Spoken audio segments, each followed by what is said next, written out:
Hey dreamers, this is Jade and I'm back for another Journal with Me episode. I am finally back in my TV journal. It's been a while since I've done one of these, but I recently binged the show Shadow and Bone that was released on Netflix recently, and I absolutely loved it. I do know that this show or series is based on a set of books, which, surprise, surprise, I have not read yet.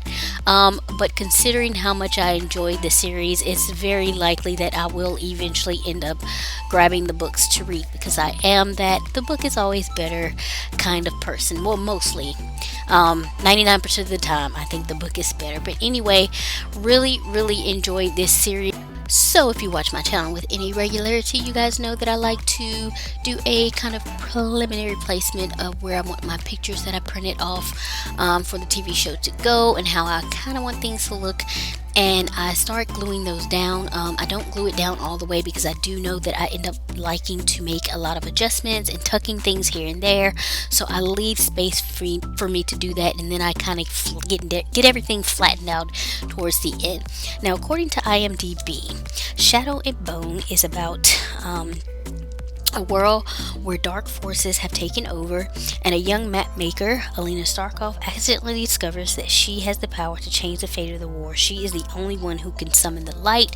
And yes, Alina is a sun summoner. So you have this world where you have just kind of regular people, and then you have people called Grishas, which they have magical powers. A lot of them can manipulate different elements like fire, wind, etc., etc. Now, Mal and Alina grew up as orphans together, both believing that the Fold took their parents. Now, the Fold was this event that happened long ago, and basically this darkness split up this place called I think it's Rafka. If I'm not mistaken, it's Rafka. And so it's like East and West Rafka or something like that. Think the Berlin Wall. How the Berlin Wall split East and West, but much thicker. Much thicker. And so there are ways to get through the Fold.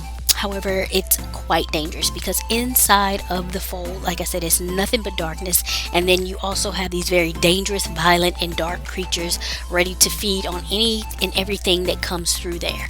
So the fact that Alina has come along and she can summon the light is like miraculous, because now they have a way to eventually destroy the Fold, which is basically darkness or whatever.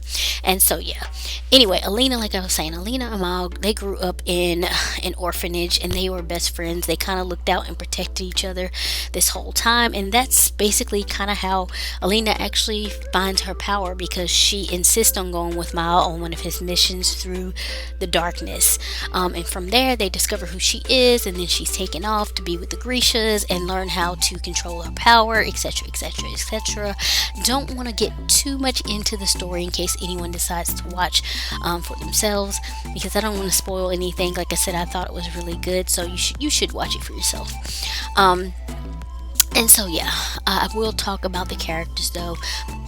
I really enjoyed Mal, which is Alina's best friend.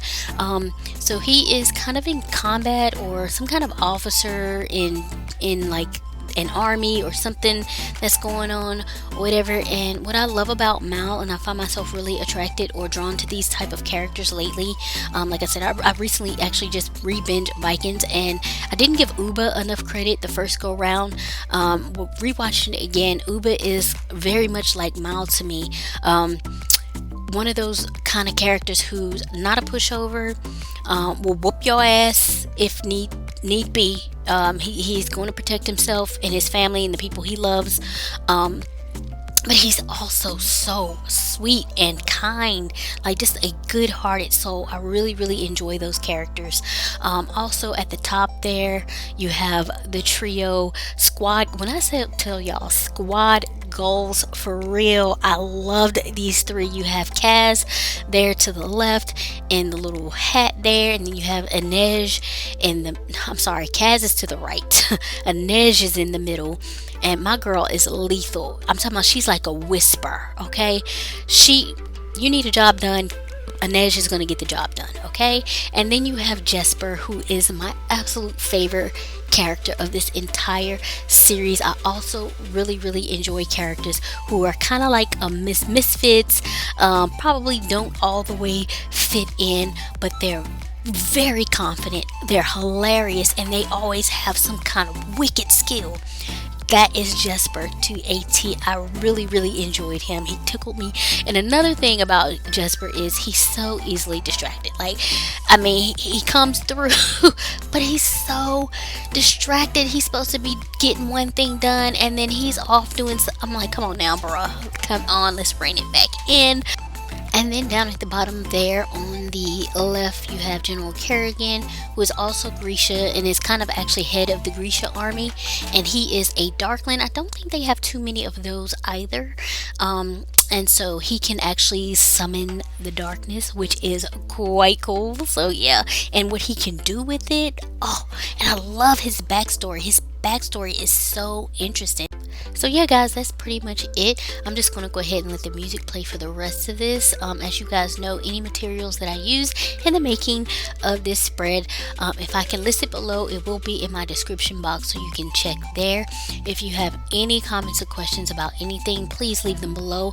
Also, I want to ask, has anyone out there read the books or watched the series? And if so, please let me know what you think. And if you've read the books and watched the series, I would love to know your take on the books versus the series, etc. So that is it. I hope you guys have been safe and well. Hope you had a wonderful weekend, and I will catch you in the next one. Bye.